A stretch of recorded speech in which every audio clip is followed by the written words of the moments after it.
Welcome back to my channel Srishti Gupta Study channel. So now in this video we are going to start a new topic that is displacement reaction. तो जैसा कि हम लोगों ने अपने previous video में combination reaction के बारे में पढ़ा, डिकम्पोजिशन रिएक्शन के बारे में पढ़ा, तो आज हम लोग पढ़ने जा रहे हैं डिस्प्लेसमेंट रिएक्शन के बारे में। तो अगर आप हमारे चैनल पर न्यू हैं तो चैनल को सब्सक्राइब करना ना भूलें और बेल आइकन पर भी क्लिक कर दें, जिससे कि मैं अगर कोई भी वीडियो अपलोड करती हूँ आपको उसकी नोटिफिकेशन सबसे पहले मिले। डिस्प्लेसमेंट रिएक्शन क्या होता है? डिस्प्लेसमेंट रिएक्शन को जानने से पहले हमें एक एक्टिविटी दी गई है, दैट इज़ एक्टिविटी 1.9। तो पहले हम लोग एक्टिविटी 1.9 को पढ़ लेते हैं and then we find our answer. तो एक्टिविटी 1.9 में कहा गया है कि take 3 iron nails and clean them by rubbing with the sandpaper, यानी कि हमें 3 आयरन नील यानी कि जो कीली होती है लोहे की, उसे लेना है और उसे हमें सैंड पेपर से रफ करना है। Take 2 each marked A and B in take 2 each tubes mark A and B, each tube take about 10 ml of copper sulfate solution, यानी कि हमें 2 ट्यूब लेना है just like that A and B, और हमें इसमें क्या भरना है, कॉपर सल्फेट का सॉल्यूशन रखना है। ठीक है, कॉपर सल्फेट का सॉल्यूशन रखना है। And then tie 2 nails with a thread and immerse them carefully in the copper sulphate solution in the test tube B for about 20 minutes. Keep 1 iron lead aside for comparison, यानी कि हमें क्या करना है कि जो हम लोगों ने 2 टेस्ट ट्यूब लिया था मार्क A एंड B, तो इसमें हमें कौन सा सॉल्यूशन डाला था, कॉपर सल्फेट का सॉल्यूशन डाला था। अब हमें क्या करना है, इसमें हमें क्या करना है कि 2 आयरन नील को थ्रेड से बांध के, धागे से बांध कर उसके अंदर इसमें डिप कर देना है, और एक को हमें नहीं, क्योंकि कंपैरिजन के लिए हमें एक टू नहीं करना है, क्योंकि हम लोग को फर्स्ट करना है। And then what happens, compare the intensity of the blue colour of the copper sulphate solution in test tube, also compare the colour of the iron nail dipped in the copper sulphate solution with the one kept aside, यानी कि अब हमें क्या करना है कि जब हम लोग ने थ्रेड से कॉपर सल्फेट के सॉल्यूशन में क्या डाला था, Fe डाला था, यानी कि आयरन डाला था, तो उसमें जो कॉपर सल्फेट का सॉल्यूशन था वो किस तरह से चेंज हो गया, और जिसमें हम लोगों ने नहीं डाला था वो कैसा था। तो इसे हमें कंपेयर करना है। तो ये दिया गया है फिगर 1.8 में कि iron nail dipped in copper sulphate solution. ठीक है, हम लोगों ने क्या किया कि कॉपर सल्फेट के सॉल्यूशन में आयरन को क्या किया, डाल दिया, यानी डिप्ड कर दिया।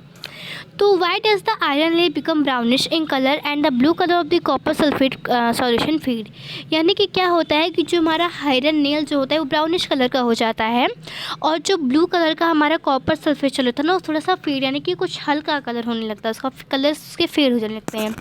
The following chemical reactions take place in activity, तो इस एक्टिविटी में क्या हुआ कि क्या केमिकल रिएक्शन हुई कि जो हमारा कॉपर सल्फेट यानी कि CuSO4 था, जैसे कि हम लोगों ने जो टेस्ट ट्यूब A था उसमें हम लोग क्या किया था, Fe डाल दिया था।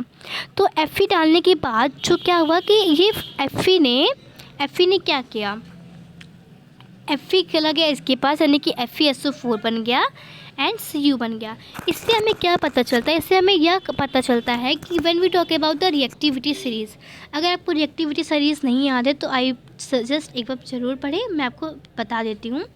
तो रिएक्टिविटी सीरीज़ को पढ़ने के लिए आपको एक सिंपल सा मेथड क्या है, आप क्या करें, कैटरीना ने कार मांगी, ऑल्टो ZN फरारी, फिर भी क्यों मिली, या H, फिर भी क्यों मिली सिल्वर AG ऑडी AG AU। ठीक है, तो ये रिएक्टिविटी सीरीज़, तो रिएक्टिविटी सीरीज़ से हमें ये पता चलता है, डिस्प्लेसमेंट रिएक्शन के बारे में ये पता चलता है कि जो मोर रिएक्टिव मेटल्स होते हैं, जो मोर रिएक्टिव मेटल्स होते हैं वो लेस रिएक्टिव मेटल को उनके सॉल्यूशंस क्या करते हैं, डिस्प्लेस करते हैं।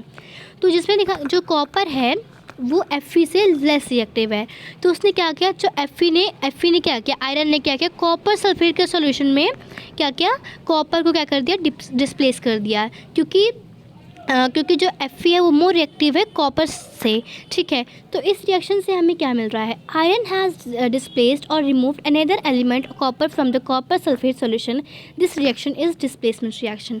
यानी कि डिस्प्लेसमेंट रिएक्शन क्या होती है कि जो मोर रिएक्टिव मेटल होते हैं वो लेस रिएक्टिव, जो मोर रिएक्टिव मेटल होते हैं वो लेस रिएक्टिव मेटल को क्या करते हैं, डिस्प्लेस कर देते हैं। क्या कर देते हैं, डिस्प्लेस करते हैं। तो इसी को हम लोग कहते हैं डिस्प्लेसमेंट रिएक्शन। कुछ और एग्जांपल्स हैं डिस्प्लेसमेंट रिएक्शन की, जैसा कि गिवन है ZnCuSO4 ZnSO4 प्लस यानी कि Zn कॉपर जो है वो मोर रिएक्टिव है, Zn जो है वो मोर रिएक्टिव है कॉपर से, तो Zn ने क्या किया, कॉपर कॉपर को क्या किया, डिस्प्लेस किया।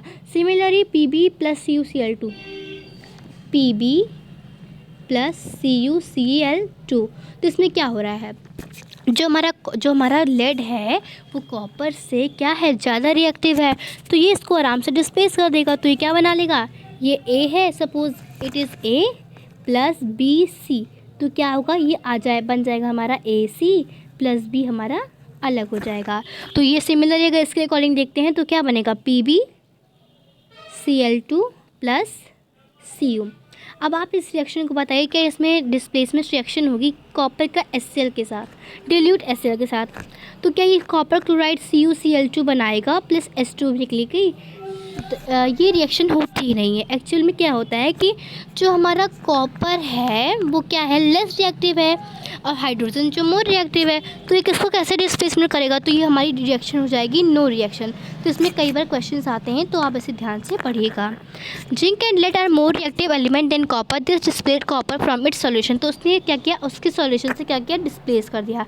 तो इसी को हम लोग कहते हैं डिस्प्लेसमेंट रिएक्शन। डिस्प्लेसमेंट रिएक्शन क्या होती है, फिर भी देख लीजिए आप लोग कि जो मोर रिएक्टिव मेटल होते हैं वो लेस रिएक्टिव मेटल को उनके सॉल्यूशन से क्या कर देते हैं, डिस्प्लेस कर देते हैं, उनको मतलब रिमूव कर देते हैं, उनको भगा देते हैं, उनको हटा देते हैं। तो ये रहा हमारा डिस्प्लेसमेंट रिएक्शन। आई होप आपको ये टॉपिक सभी अच्छे से समझ में आया होगा। तो अगर आपको ये टॉपिक अच्छे से समझ में आया है तो प्लीज़ चैनल को सब्सक्राइब कर दीजिए और बेल आइकन पर भी क्लिक कर दीजिए, जिससे मैं कोई भी वीडियो डालूँ आपको उसकी नोटिफिकेशन मिले और मुझे मोटिवेशन। Thank you.